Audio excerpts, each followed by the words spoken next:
Let us begin with the foundation of your error, the cornerstone of your inevitable failure. You have been taught that a single, universal morality governs all human action, that the virtues you practice at your dinner table are the same virtues that should guide a prince in his council chamber. This is a comforting lie, a lullaby sung to children to keep them from fearing the dark. But you are not children, and the world is very, very dark. We must therefore speak of the first, most crucial lesson, the chasm between private morality and public necessity. In your private life, you are told to turn the other cheek. It is a noble sentiment. If a neighbor insults you, to forgive him is a mark of superior character. But what if you are a prince, and a neighboring state seizes a border town? Do you turn the other cheek and offer them another? To do so is not a display of character. It is an act of supreme irresponsibility. Your forgiveness is an invitation to further conquest. Your goodness signs the death warrant for the very people you are sworn to protect. They will not thank you for your virtue as their homes are burned and their families enslaved. They will curse you for your weakness. You see, the tools that build a good man are poison to a good leader. Honesty in your personal affairs is paramount. To be known as a man of your word is a great honor, but a prince who is always honest is a prince who is always predictable. He shows his enemies his plans, his strengths, and his weaknesses. He cannot feign an attack to draw out his foe, nor can he make promises to secure a temporary, life-saving alliance that he knows he may have to break when necessity changes. His absolute honesty becomes a cage, and inside that cage, his state withers and dies.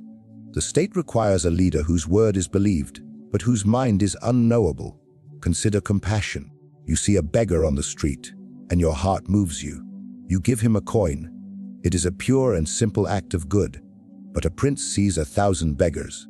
If he empties the treasury to feed them all for a day, he ensures the state is bankrupt and defenseless on the morrow, creating 10,000 more beggars when the invaders arrive. His grand act of compassion becomes the seed of a much greater suffering. The true and difficult compassion of a ruler is not in giving a coin, but in building a stable economy and a strong defense, even if it requires harsh taxes and unpopular measures.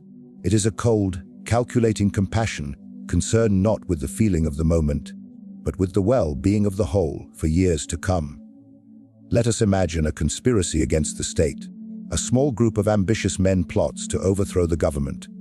The good man, seated on the throne, discovers the plot. His personal morality screams for mercy. He summons the traitors. He listens to their grievances. He believes in second chances. He admonishes them, perhaps exiles one, and forgives the rest, hoping his magnanimity will win their loyalty. What has he truly done? He has shown them that the price of treason is a lecture. He has proven the lion has no teeth. The conspiracy does not die, it goes underground, learns from its mistakes, gathers more followers, and when it rises again, it does so with such violence that it plunges the entire nation into the bloody chaos of civil war. Thousands perish, all because of one man's inability to distinguish between personal forgiveness and his public duty to be severe. Now, picture another prince in that same chair. He is not concerned with the purity of his soul, but with the security of his people.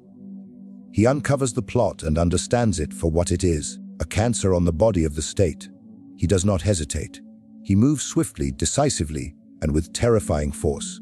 The conspirators are arrested, and the ringleaders are made a public, brutal example. The act is ugly. It is cruel. Chroniclers will write of his ruthlessness, but the conspiracy is utterly destroyed. The state is secured. The impending civil war is strangled in its cradle. In his single act of calculated hovel, he has saved more lives than the good prince's 1,000 acts of misguided mercy ever could. The question you must ask is not, which prince was the better man, but which prince was the better ruler? The answer is painfully clear to anyone who does not have the luxury of living in a dream. The role of a leader is not to be loved for his kindness, but to be respected for the stability he provides. He is the physician to the state, and sometimes the physician must amputate a diseased limb to save the entire body. It is a gruesome, bloody business, and it will earn him no love from the limb, but it is his duty To shirk this duty out of a desire to keep one's own hands clean is the highest form of negligence. You must understand that when you take power, you forfeit the right to simple morality. Your every action is magnified. Your personal virtue, when misapplied, becomes a public vice, and a private failing can become a national catastrophe. This is the chasm, the beautiful, sunlit fields of personal virtue on one side, and the cold, grey, stony path of public necessity on the other. You cannot bridge it. You must choose on which side you will walk. And if you choose to lead, you must be prepared to walk the lonely path, to be judged by the results you achieve, not by the purity of the methods you employ. For even if a man understands this terrible calculus of power, this necessity to stain his own hands for the public good, his knowledge is but a whisper in the wind. If he is a man of noble ideas, but no means to enforce them. For even if a man understands this terrible calculus of power, this necessity to stain his own hands for the public good, his knowledge is but a whisper in the wind. If he is a man of noble ideas, but no means to enforce them. This brings us to a truth so fundamental, yet so willingly ignored by idealists throughout the ages. We must speak of the futility of the Unarmed prophet. Look through the annals of history. You will find them everywhere, men of profound vision, of unshakable moral conviction, who saw a better world and preached its coming. They drew crowds with their eloquence and inspired devotion with their sincerity. For a fleeting moment, it seemed their words alone could reshape nations, and in every instance, they failed. They are footnotes in the grand, bloody narrative of power, tragic figures remembered for their noble intentions and their spectacular ruin. Why? Because an idea, no matter how righteous, is not a force of nature. It is a vapor. It can inspire, it can move, but it cannot hold territory. It cannot compel obedience. It cannot protect its followers from the swords of those who disagree. All founders of new orders, all who have successfully imposed their will upon the world, have had one thing in common: they were armed. The world does not revolve around what is right. It revolves around what is possible, and power is the sole arbiter of possibility. Consider the Fra Savonarola in my own Florence, a man of iron piety and a tongue of fire. He preached against the corruption of the age, and the people, tired of the vanity of princes, flocked to him. He drove the Medici from power without a single soldier, armed only with his prophecies and the people's adoration. He ruled Florence by sermon. For a time, it was a miracle, but men are fickle creatures. The novelty wore off. His strict laws began to change. His powerful enemies, the Pope and the other princes of Italy, did not care for his sermons. They cared that he was a threat to their power.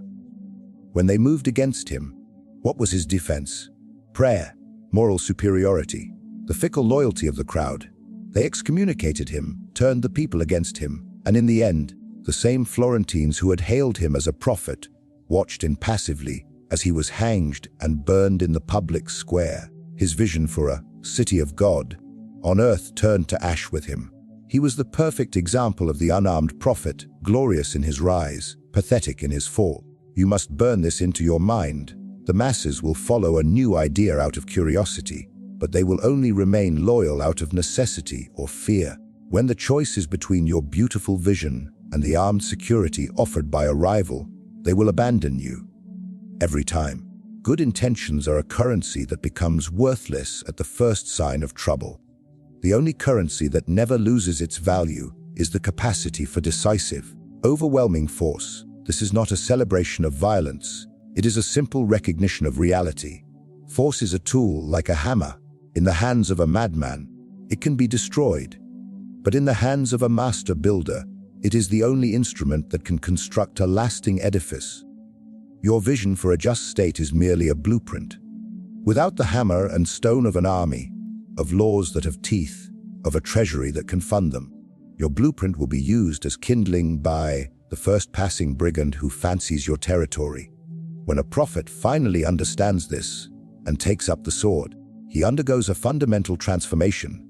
He is no longer merely a prophet. He becomes a prince. Moses was not simply a man who spoke with God. He was a leader who commanded a host, who laid down laws and punished those who broke them. His vision for his people survived the desert. because it was backed by the power to enforce it.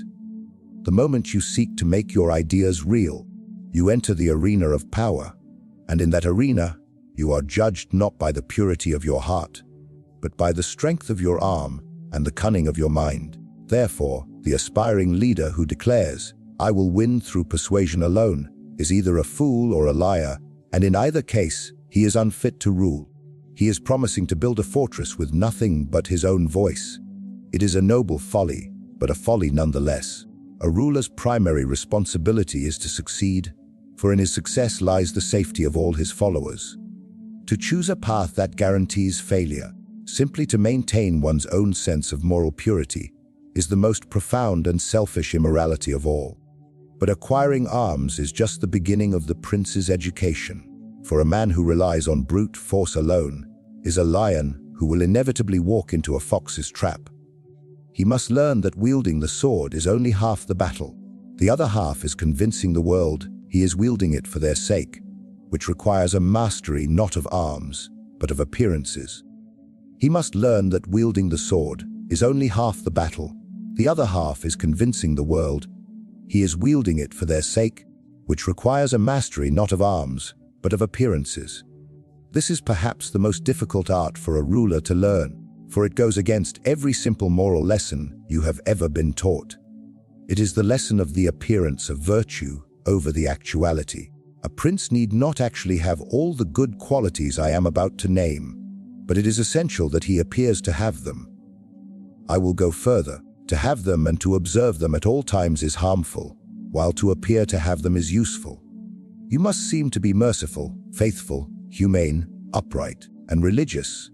To the common man, the vulgus, you must be the living embodiment of these virtues. They are the audience in a grand theater, and you are the lead actor. They do not know, and cannot comprehend, the machinations backstage. They only see the performance, and a convincing performance is what holds their loyalty and admiration. Why is this so?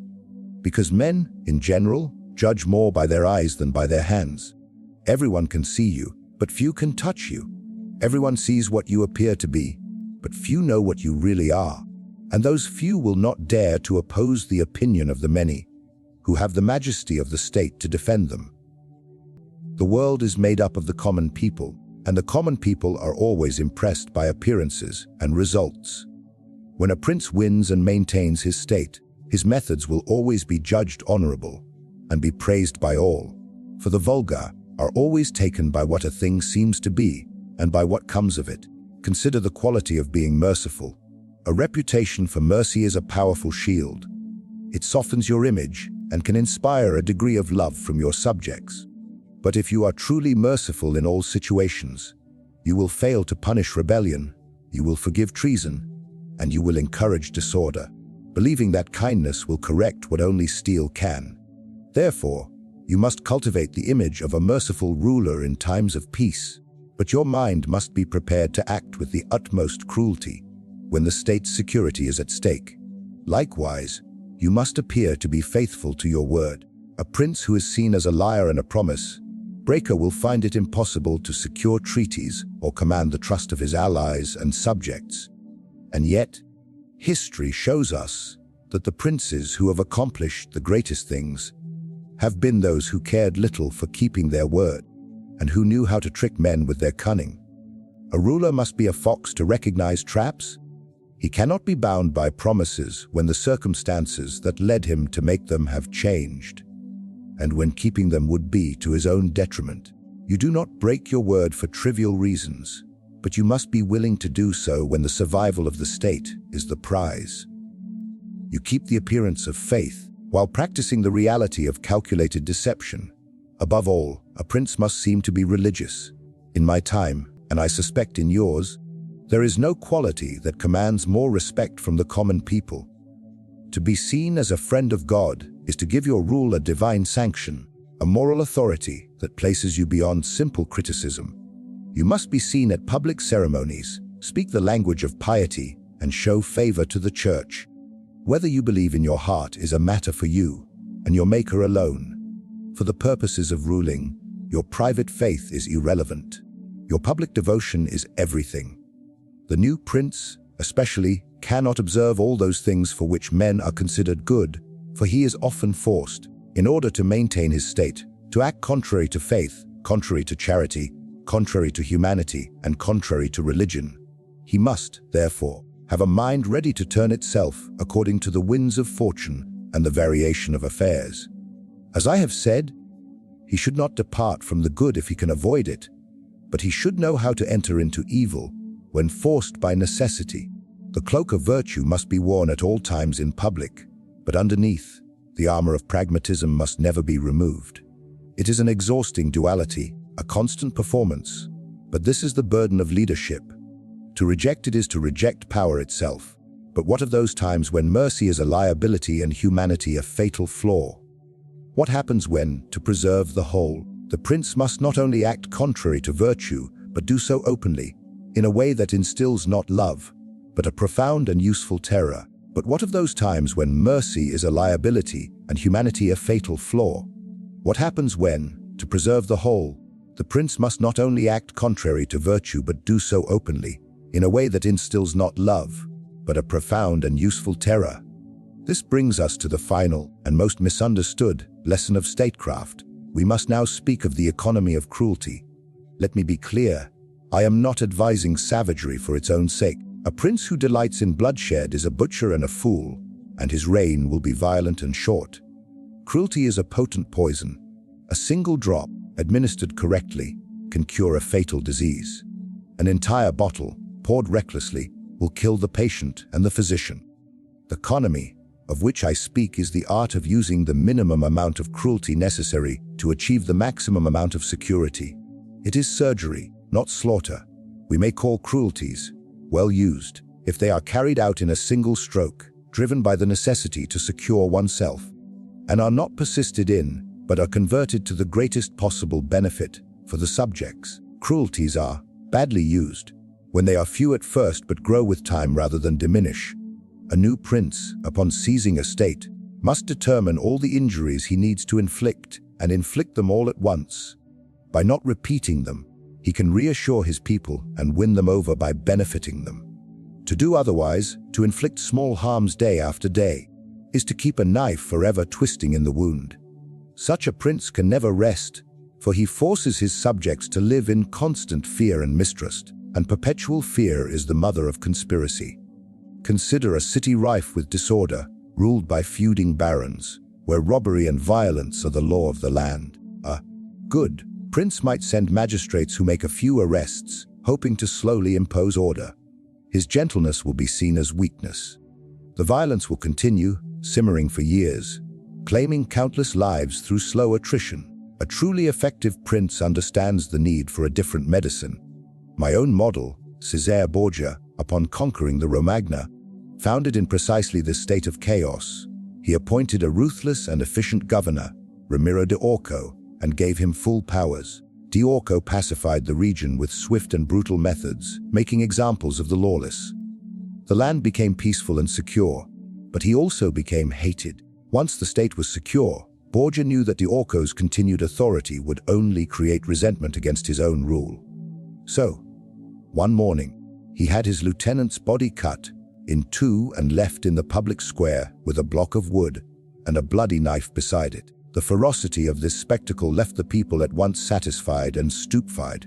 In two calculated acts of cruelty, one by proxy, one his own, Borgia achieved total order, purged the hatred for the methods used, and cemented his own power. He did not drag out the punishment. It was a terrible, theatrical, and final stroke. That is cruelty well used. This is why it is far safer for a prince to be feared than to be loved. Love is a bond of obligation which, because men are by nature wicked, is broken on every occasion for their own profit. But fear is a bond of dread which is fortified by a punishment that never fails. A prince must, however, inspire fear in such a way that, if he does not win love, he at least avoids hatred. For one can be feared without being hated. This he can do, as long as he abstains from the property of his citizens and from their women. When he must shed blood, he should do so with proper justification and for a manifest cause. But above all, he must keep his hands off the property of others, because a man will forget the death of his father sooner than the loss of his inheritance. A prince who practices small, constant cruelties will be hated. A prince who commits one great, necessary cruelty to establish order, and then bestows benefits will be feared, and that fear will be the bedrock of his throne. So you have the truth of it. The chasm between the man and the state, the futility of ideas without swords, the necessity of the mask, the surgical precision of fear. This is the world as it is, not as you wish it to be. To rule, to lead, to simply survive in this world, you must abandon the morality of the lamb and learn the virtues of both the lion and the fox. You must be willing to walk in the shadows so that your people may live in the sun. It is a terrible burden. You will be judged harshly in the sermons and the philosophy books. They will call you a tyrant, a cynic, a devil. But your people, safe within the walls you built with your own damnation, will call you founder. And in the final accounting of a ruler, that is the only judgment that matters. So, the curtain falls on our lesson. The truths I have shared are not meant to comfort you. They are meant to arm you. This is not a philosophy for the hopeful, but a handbook for the effective. We have walked together through the shadows of power. We crossed the great chasm that separates the good man from the great prince. We witnessed the tragic futility of the unarmed prophet, whose noble words turned to ash for want of strength. We learned the vital importance of the mask of virtue, a necessary performance on the world's unforgiving stage. And finally, we confronted the grim paradox of cruelty well used. The surgeon's cut that saves the body by sacrificing a limb. These are not separate lessons, but interlocking gears in the great machine of the state. To neglect one is to ensure the failure of all the others. The path of leadership is a solitary one, walked in the moral shadows so that others may live in the sun. It demands you see the world as it is, not as you wish it were, and that you act with the cold resolve of a man who understands that his own soul is a small price to pay for the survival of a nation. Let the theologians debate the state of your immortal soul. Let the historians, writing in the comfort of the peace you secured, call you a tyrant. Their words are but ink on a page, scattered by the wind. The only judgment that endures is the silent, breathing testament of a state that thrives, a people that is secure, and a nation that endures, all because you were willing to do what the good man could not.